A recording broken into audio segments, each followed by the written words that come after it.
And I don't want to hold anybody up today, so I'll get started with everybody who's here. And then if anybody jumps in, we will just catch them up. So thanks for joining me today. As you know, I offer a free small business webinar every quarter. So we have in the past talked about Google My Business, and we have talked about the Facebook algorithm and how that all works. But today I want to talk about something really important and kind of a lot more fun than boring Google and Facebook stuff, and that is educating your audience and your customers and consumers. And I have so named this webinar, Don't at me, hire me. I don't know if any of you have ever been tagged or had your businesses tagged on Facebook before, but you know, we are just trying to talk today about how to grow and build your audience just by easily educating on products and services. So with that, I will roll right into our presentation. After today, I would expect everybody who's here joining us to understand what customer education is, understand the difference between customer education and marketing.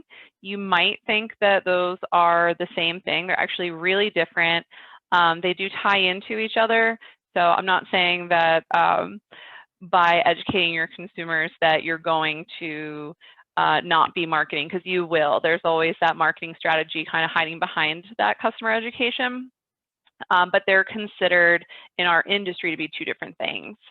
Learn the benefits of educating your customer base, and I'm going to show you some really fun, exciting ways to do it if you've never done it. And there'll be a couple of really starkly different strategies for you. So if you're not comfortable with one, there should be something in there that you could maybe start with. So the first thing I want everybody to understand about educating your customers and your client base is that it's not the same as marketing.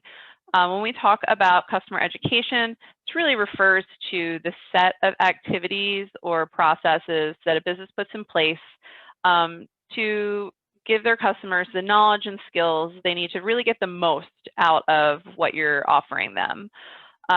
So what I mean here is, like, when I'm giving this webinar and I'm teaching you guys, this isn't necessarily marketing, it's more customer education. But if we were to really discuss any product or service and I'm explaining to you like what that would do for you, is less education and more marketing.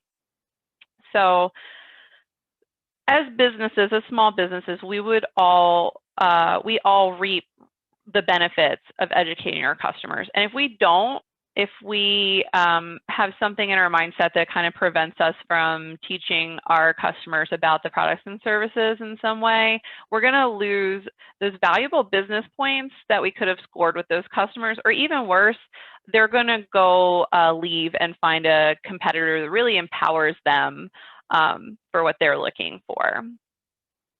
So let's, before we even get started, throw out all those common misconceptions.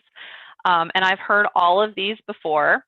The most common, the number one reason why people are afraid to teach their customers or educate their customers is because they think if I teach them, they'll just do it themselves or make it themselves.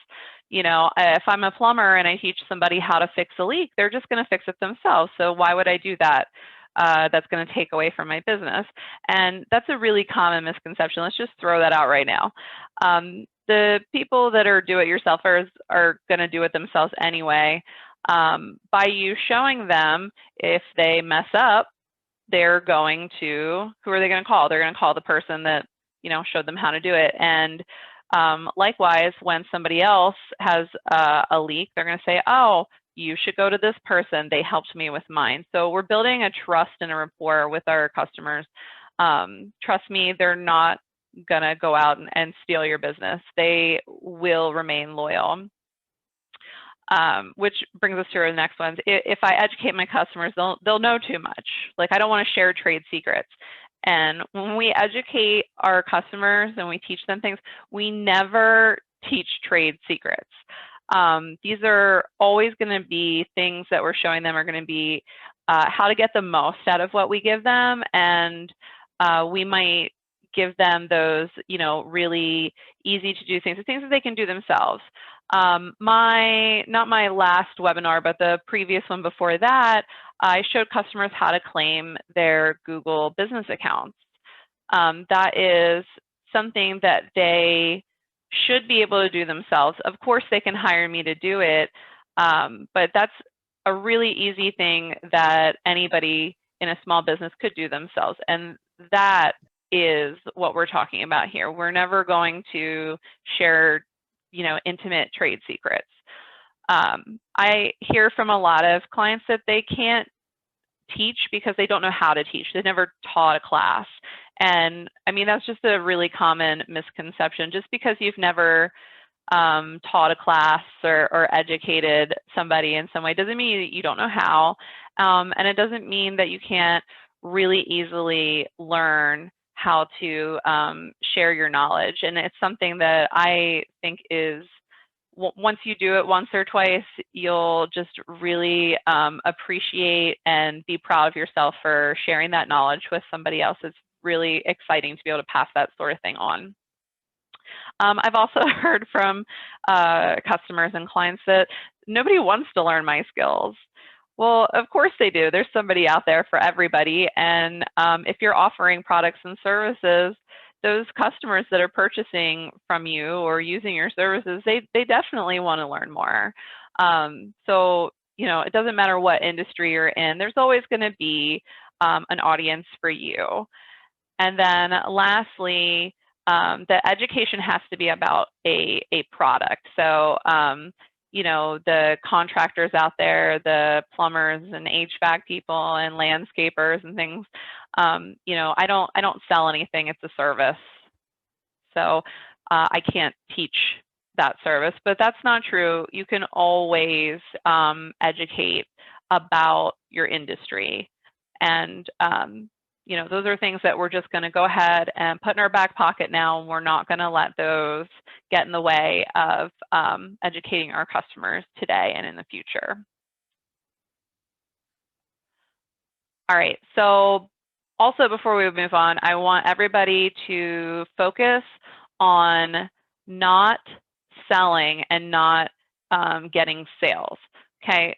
The whole purpose of educating our customers and focusing on this, this knowledge-based strategy is that we are building trust, we're building loyalty, and we're building a funnel, and we're putting those people at the very top of that funnel. So it's going to be a while possibly before they reach out to us. So our end goal is really to just highlight our expertise, show people what we can do, and then we will hopefully see those customers back the next time.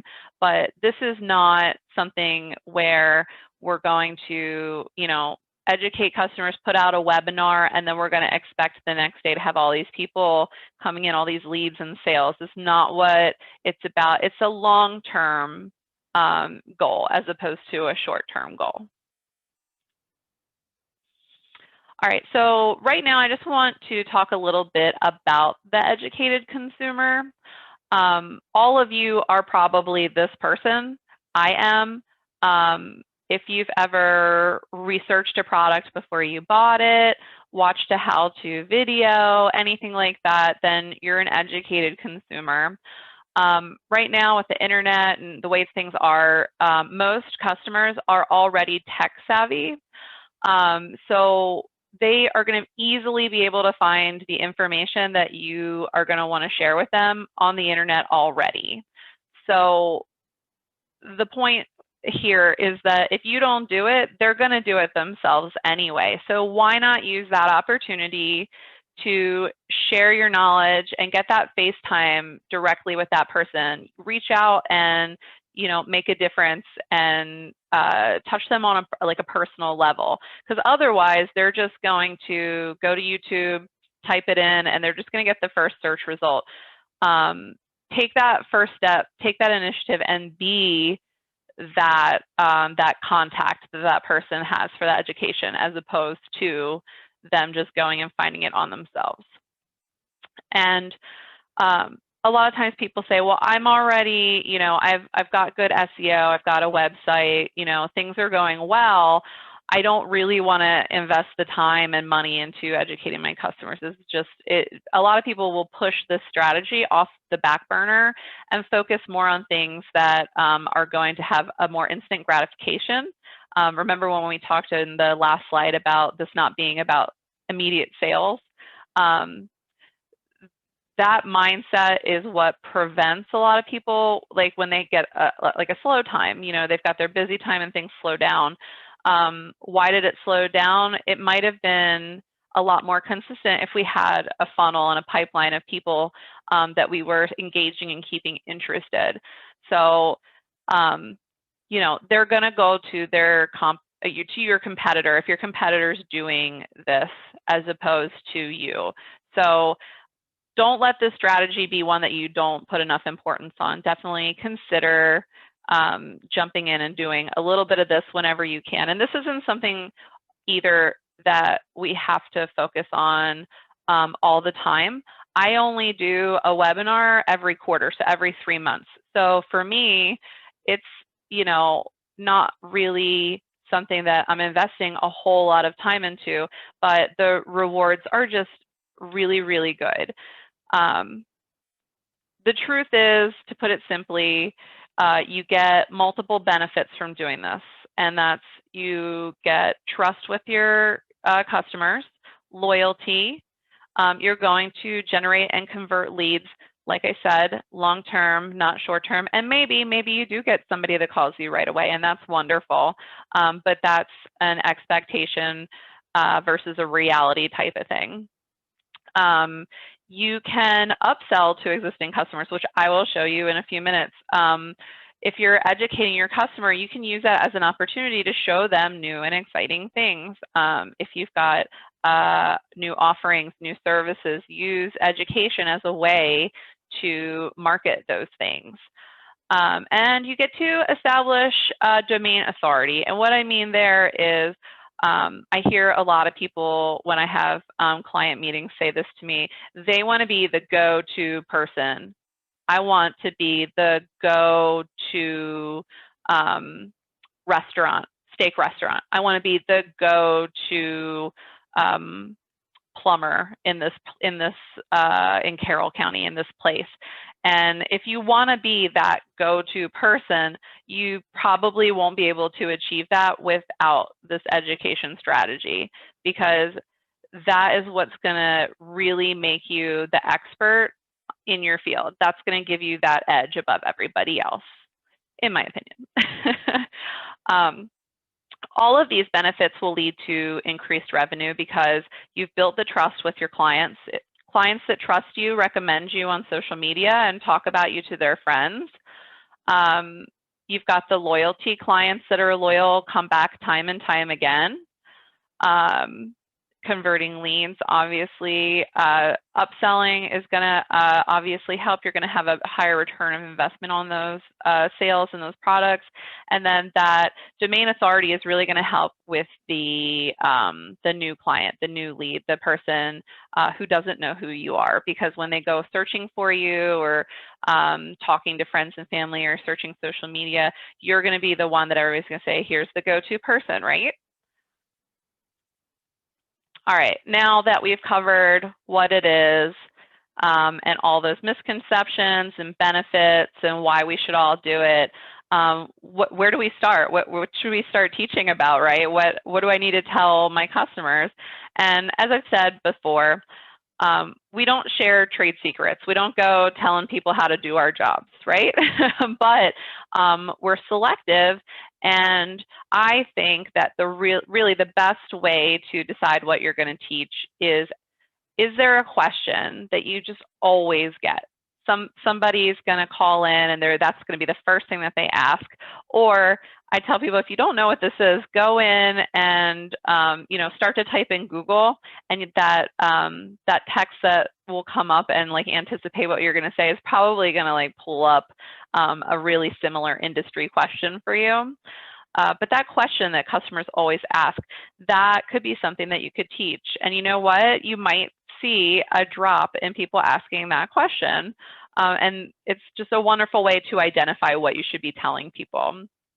Another thing that I'll always explain to people is there a common need? Is there something that when you go out and do your annual inspection or maintenance, is there something that everybody has to do? Does everybody have to change the filter in their house? Great, okay. So let's teach people how to do that. Let's teach people how often to do that. Heck, let's teach people which the best filter is. So there's so many ways we can take a common need and flip the script and figure out a way to educate people about that. And my favorite, let's scare people. What is something that people in your industry fear? My favorite for this example is it's the hottest day of the summer and you go to turn on your air conditioning and nothing happens. Oh my gosh, what am I going to do? I'm going to start going around and checking the vents, and I'm going to turn it off and turn it on. I'm going to go look at the unit. I'm going to go on Facebook and say, oh my gosh, my air conditioner's not working. Like, what do I do? Who do I call? So a great way to flip that around is to educate people on what to do when that happens. You can say, summer's almost here. Have you had your air conditioning maintenance? If you haven't, don't be stuck opening all your windows on the hottest day of the year. Get your maintenance plan. Let us show you step by step what to check out. Okay. Another is to identify valuable solutions to problems. Again, checking those Google search terms. If you have a small business already, you're going to have in your Google My Business and your analytics somewhere where you can search how people found you. And that's a really great way. Look for those question marks in those search terms and see if they were asking questions and that's how they found you, because that could be a really good thing to write down in your list of things to educate customers on. And also just ask, what could my customers even do themselves? There's a lot of things that I don't expect my clientele to be able to do themselves, but there definitely are. They can post on Facebook themselves. They can claim their Google business accounts. They can change pictures on their website. There's lots of things where I would expect my usual customer to be able to do it themselves. So those are the things that I could start to focus on if this was something that I was about to get into. All right, now we've come to the big how-to here. So let's talk about how to educate and what works, because there's a lot of really great tools out there. And these are the things, these 6 things that I know really work well. Number 1 are going to be your social media posts. 2, and one of the most important, which we'll talk about first, are blogs. I know we think blogging's gone, it's done, nobody does this anymore. It's not necessarily true. When people start having problems and start searching like, how to grow herbs in my garden or how to fix this, how to fix that, I can almost guarantee they're going to hit a blog. That's going to be the first thing that they find. And then they're going to work really, really well for you. We'll talk more about that. Videos, which aren't for everybody, but they are extremely valuable. Infographics, webinars, and workshops, which we haven't seen in a few years because of COVID, but that should be coming back soon. So let's jump right into it. Blogging, like I said, I know a lot of people think that this is like outdated, but it's really, really beneficial. It's a really good way to educate your customers if you are anxious about having face-to-face. If you don't want to be behind a camera or in front of a camera, if you don't want to be out there hosting webinars, like, I get it, it's not for everybody. There's no face-to-face with blogging. This is something that you can do over a long period of time. If you don't have a lot of time, you don't have to publish that blog right away. You just save it and pick it up when you have time, and you can just continue to work on it till you've really perfected it. The great thing about this is that it just continues to work for you over and over again. It doesn't go away, and it will just perpetuate kind of that education and that sales cycle. So as an example, I wrote a blog about the importance of MLM logos in 2019 and how those multi-level marketing salespeople can make themselves stand out just by having their own graphic, which a lot of those companies let them do. That particular blog is viewed hundreds of times every month. If I go into my website's analytics and I look at the pages that people landed on and how they got there, you know, I will have 150 to 300 people just hitting that blog. And that's because they're searching for MLM logos. And not only are people going to find these and are these going to build that trust and expertise, but they help us rank higher on Google, and they get shared on, and they can also be shared on social media. So if you write a blog, that's your Facebook post for the week right there. So, you know, they're multifaceted, and again, helps you rank higher on Google, and we all just want that 110%. So blogging is not gone the way of the dinosaur. And like I said, if you're anxious about getting started with this, this is a really good place to begin. Videos, my favorite. So I don't know if you guys are as old as me, but when you used to start a job, there was training videos. You know, they'd bring in a TV, roll in a TV, put in a VHS tape, and you'd have to learn how to do things through instructional videos. And they were like a big production, and I actually filmed one for my company at some point. But now videos are just easy to do. You can do them anywhere. You can use your Facebook Live. Everybody has a smartphone. Unless you make a conscious decision to not have one, you probably all have one. And there's just tons of free, easy ways to create video. And they are actually the preferred content for the younger millennial generation, which, you know, depending on what industry you're in and what your audience is, these are one of the most coveted consumers, and they spend a lot of money when they have it. And we always want to try to appease them. So they love videos. And I just want to say, if you're feeling bold, don't be afraid to try this. The first one will probably, you know, you'll be really nervous and you'll hate it and it'll be cringy, but you won't know until you try. So, you know, if you don't want to do a live video, you know, record yourself. That way you can do it through, you know, however many times you want. I was going to say 30 times, but I would really hope you wouldn't do it 30 times. All right. So one of my favorites, infographics. You might need to hire a graphic designer to create an infographic.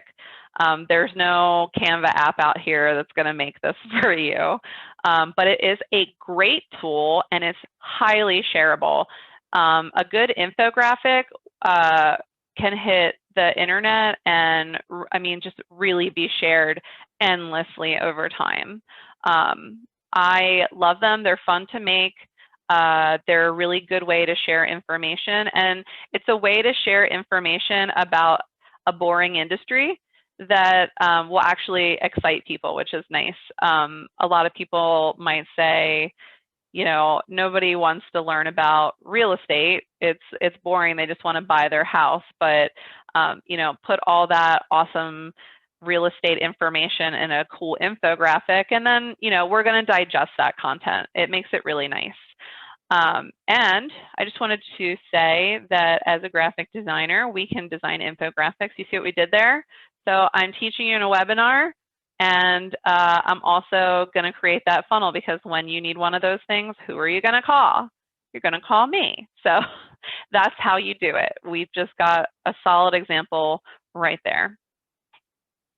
All right, and webinars. So webinars before COVID. I feel like I only attended these when they were in-house. So like if I worked for a company, they would have a webinar that I'd have to take to learn a new software, a new skill, or do some sort of training. I feel like that was what webinars were for before. But now, you know, my grandparents know how to use Zoom. Like everybody has been forced and thrust into this online video world. So now more than ever, we can use the online video platforms to offer a webinar. And if you're comfortable doing it, I can promise you it'll be a game changer. From the last webinar that I hosted, our new Facebook algorithm, I acquired 6 high-dollar clients and 1 employee just from that webinar. They did not call me the week later. It was over the last 3 months, but that is the type of return of investment that I want on my marketing, because this is free aside from my time, and it's already done more for me than I could ever do with a ton of radio and billboards and things like that, and Google Ads. So for me, organic free leads are the best leads, and that's what I try to focus on. So if you have something that you can teach and you feel comfortable offering it in this way, then I really feel like this is your biggest return on investment when it comes to educating people. And then I don't want to forget hands-on workshops, because I really do feel like these will be coming back. I feel like these will be the new Zoom as soon as we've reached that point where restrictions have lifted and we're feeling a little bit more comfortable venturing out. Excuse me, why iCloud bothers me. I used to take my kids to the public library all the time for these sorts of things. My son learned how to do some really cool coding at a workshop. My kids did some 3D printing at a workshop. All kinds of, my daughter learned calligraphy at a free workshop.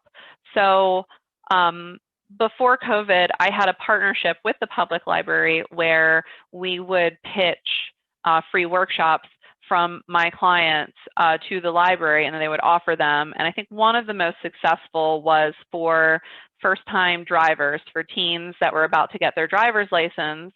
And the hands-on workshop was hosted by one of my clients who was a auto body shop and a car mechanic. And what they were teaching was how to change a tire, how to check and change your oil, and then just what all of your lights meant, and like, you know, when your heat doesn't work, like what all these things meant for first-time drivers that maybe their parents don't know this to teach it to them. And I also don't think that, and they might have changed this, but I didn't learn how to change a tire in driver's ed. So that would be something that my dad had to teach me. So this was a really good workshop that we did. And I think that these will be coming back very soon.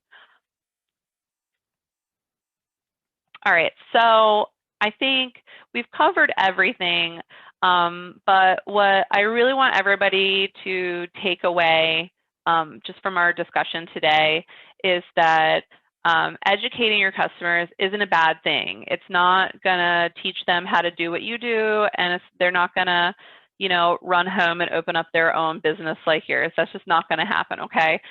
It will empower them, and you will be their go-to teacher after that. Your customer loyalty will go up, the customer repetition. They're less likely to go try another similar service, especially even if somebody's offering something that you offer, but at a cheaper price, a discounted price.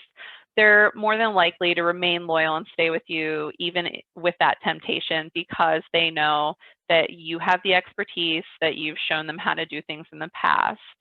I've also seen customer engagement go up, mostly when people are recommending and leaving reviews on social media. So if somebody comes on and says, I'm looking for somebody to do my taxes, that person is going to have that loyalty, know that you're an expert, and have that trust built up. So they will definitely recommend you. And not only will they recommend you, they'll probably say some really nice things about you too. Complaints go down. Customer quality improves too. So we're talking about that perfect customer that wants to buy the best thing that you have, that wants to hire you for all of your services and things like that. And I want you to remember that anybody can educate. You don't have to have a teaching degree. Just take things slowly and, make everything that you're going to teach easily digestible, and plan things out, and you will be fine. But you do not have to be a teacher to teach your customers.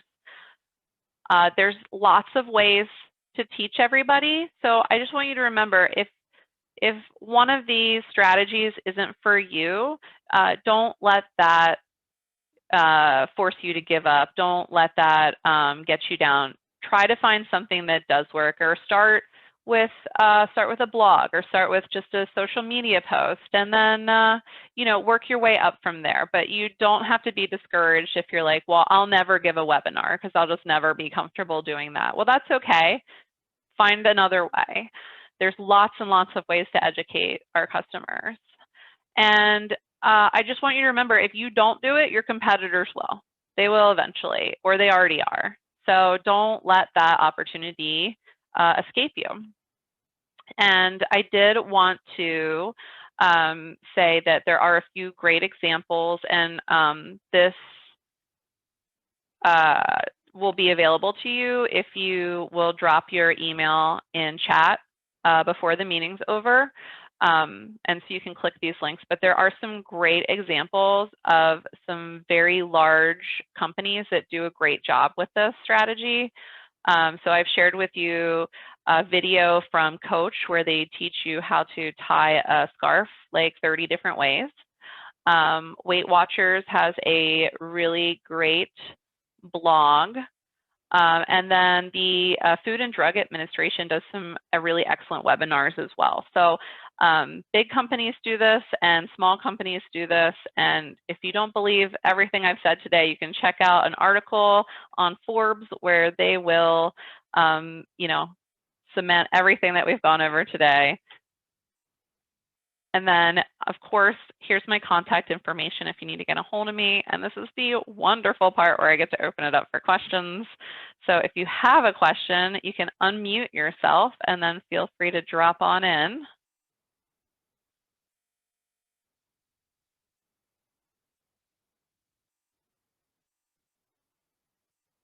Oh, Kim is here. Kim from Goose Ridge Soaps. Kim, you don't have any questions? Do you want to tell us about Goose Ridge Soaps real quick? Because I think that I've bought your soap before. Well, that's cool. I'm glad to hear that. Sorry, I'm at work, so there might be a bit of background noise. No, I don't have any questions. I love the idea of the education thing, and I actually just recently started a blog on our website. We do a lot of videos. It's just the nature of what we do. It's difficult, but I like the help with looking outside the box on what we're doing. My daughter watches a YouTuber who just makes soap. Yeah. She loves it. It's a very interesting process. Yeah, it's pretty involved and a lot of stuff going on, but yeah. Well, but no, I don't currently have any questions. I'm sure I'll probably email you or Facebook message you like I have before. No problem. Yeah, like I'm excited that you started a blog too. I'll definitely check that out. Definitely share that in the town Facebook group so everybody can read that. And if you guys don't know, Vicki, who is here, she is the volunteer coordinator over at the Charlotte's Quest Nature Center, and she does a phenomenal job. She might not hear me. She might be finding a baby somewhere, but if you have never been to Charlotte's Quest, it's springtime, so it's like the perfect time to go walk your dog over there, or take a hike. And everybody knows Wendy, who's right below me. I don't know if she's below everybody else, but Wendy Eli does a lot of really cool stuff with corporate training and leadership training and stuff like that. And Janice, I don't know who you are. I probably do know who you are if you tell me. But, so if nobody has any questions, then I can go ahead and wrap it up, and then I will make sure that I get a copy of the PowerPoint posted to the Facebook, as well as probably emailed to you. I'm actually going to screenshot these emails right now in case I lose them. Sometimes that happens when I close the meeting out. So I'll shoot you guys an email. I hope you learned a lot today, because we were talking about learning, and I hope that you can use this. And if you ever had questions or concerns or needed assistance with any of this, oh, okay, Janice is the other half of Goose Ridge Soap. Good. I want you guys to teach me how you cut your soap. And when I was buying some handmade soaps, the lady was showing me that if I cut it in half, I could make that soap last longer.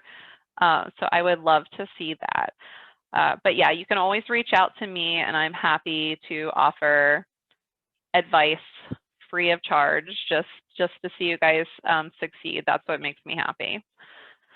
All right, so I want everybody to have a great lunch and enjoy the rest of their Thursday. And I thank you so much for joining me.